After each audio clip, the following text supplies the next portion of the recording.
Oh hey folks, I was just hanging out in my little basement with my boy, dump truck, thinking about balancing chemical reactions, and I figured we could probably use a little bit of practice with balancing chemical equations, because everybody could use some practice with balancing chemical equations. So, over there, we've got a chemical reaction, and I want you to take a look at this reaction between aluminum and oxygen to make, spin it around, aluminum oxide.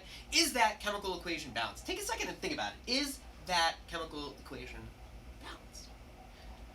Cool, well you thought about it. Let's go through it together, because the way we're going to figure out if it's balanced is we're going to count the atoms in there, or as I like to say, we're going to take inventory. So the first element we've got up in this list that I see is that aluminum. And there's a coefficient of 2 in front of that aluminum, but there are no subscripts on it. So there are only going to be 2 aluminums present. There are 2 aluminum atoms up in here. And then we can look over at our oxygen, and we see that there's a coefficient of 3 in front of that dude, and there's a little subscript of 2 behind that dude. So that tells us that there are 3 of those O2 molecules. And if there are 3 O2s, there are 6 oxygens total. Cool, well, we've counted the atoms, taken inventory for our reactant side. Let's do that product side, you know, the second side of it. The better side. Is it the better side? Whatever. Well, there's aluminum oxide over there. There's no coefficient in front of that. So it's kind of like there's a coefficient of 1, but we don't write 1s because chemistry. So it's Al2O3. There's 2 aluminums in that and 3 of those oxygens. So on the reactant side, we have 2 aluminums and 6 oxygens. And on the product side, we have 2 aluminums and 3 oxygens? Well, that's not cool, because we can neither create nor destroy matter when we're doing chemical reactions. So this is not going to be a balanced chemical equation. It's going to be unbalanced, and we're going to go, you suck, you're not balanced. We could fix it, but let's not. Let's just move on to another example. I'm going to go fly.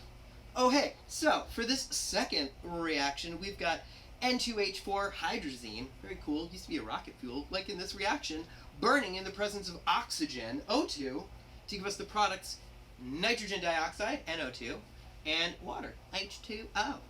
Well, I want you folks to just try balancing this dude from the get-go. So start off by counting your atoms, and then if you need to, add in coefficients going 1 element at a time. Though I do recommend you balance out that oxygen last, because it's found in more than 2 chemicals. So why don't you pause the video and give that a shot? Neat! Well, you did that. Let's go through it together. First, we're going to count our atoms. In our N2, or reaction, let's just say on our reactant side, you can see, we've got N2H4. There's no coefficients in here at all yet, so we'll say N2. There's 2 nitrogens, and H4. There's 4 of those hydrogens. Wow! And then we look at the oxygen, and we're like, holy cow, it's O2. There's 2 oxygens.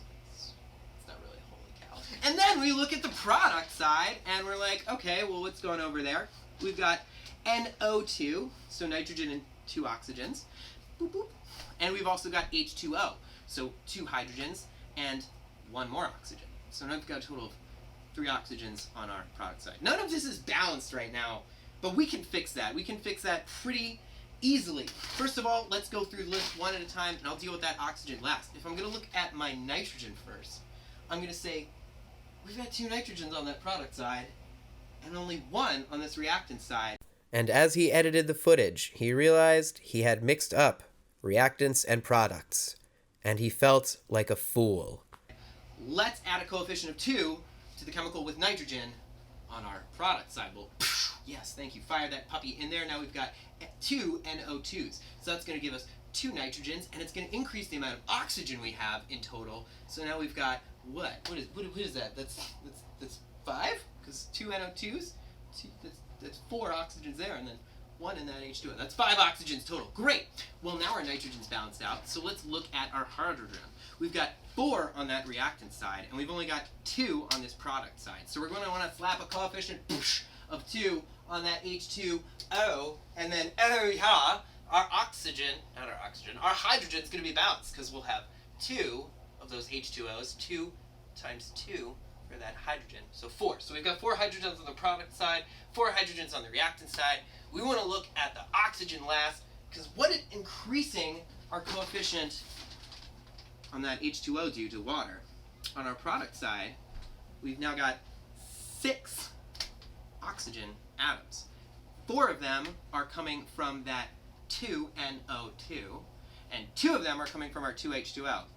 On our reactant side, we've only got 2 of these oxygens right now, so we want to increase that to 6 to match the product side. So we'll slap a 3 out onto that O2, and now our equation should be balanced. Let's double check. Yeah, we've got 2 nitrogens on both sides, we've got 4 hydrogens on both sides, and we've got, I can't do my fingers. I'm really bad at counting with my fingers. We've got 6 oxygens on both sides. Super sick. We have balanced that chemical equation. Let's look at one more example. Okay. So let's look at this last example. Oh my god, I didn't want to go around this many times. Oh no. There we go. We've got a reaction between sodium phosphate, Na3PO4, and magnesium chloride to give us sodium chloride, my dude table salt, and magnesium phosphate, who's not really that cool of a chemical. But it is cool because we got those parentheses around phosphate. And what is also cool about this example is, well, I'll say that second. Why don't you pause the video and see if you can crack a lack on this dude meow.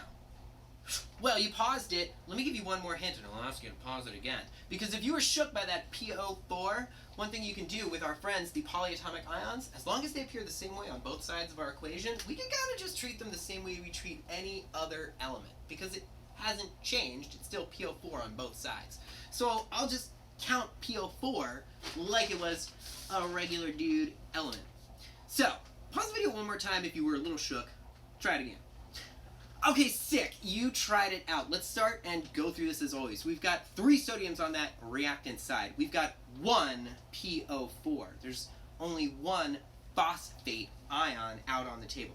And we've got 1 magnesium and 2 chlorines. Pretty easy counting on that side. It's also pretty easy counting on the product side because we've got, what is it? Let me see. Okay, yeah, just 1 sodium in there. I'm losing my balance. We've only got 1 chlorine in there. That's pretty chill. The magnesium phosphate's a little bit spicier though. There's 3 magnesiums in that guy. And the phosphate, we can see there are 2 of them because those parentheses surround that PO4, that phosphate, and outside of those parentheses there's a 2. So that tells us there's 2 of the thing inside the parentheses, the PO4. So there's 2 PO4s on our product side. So this is definitely not balanced at this point. We're going to have to do a whole bunch of work. And I'm just going to follow the same process as always. I'm going to go through one at a time and work on balancing things. Just, go with the balancey flow. So the first thing I'm going to look at is my sodium, because that's the first thing I wrote down. And we've got 3 of them on the reactant side, and we've only got 1 of them on the product side. So I'll look at that sodium chloride on the product side and be like, bah! Let me put a nice little 3 in front of you.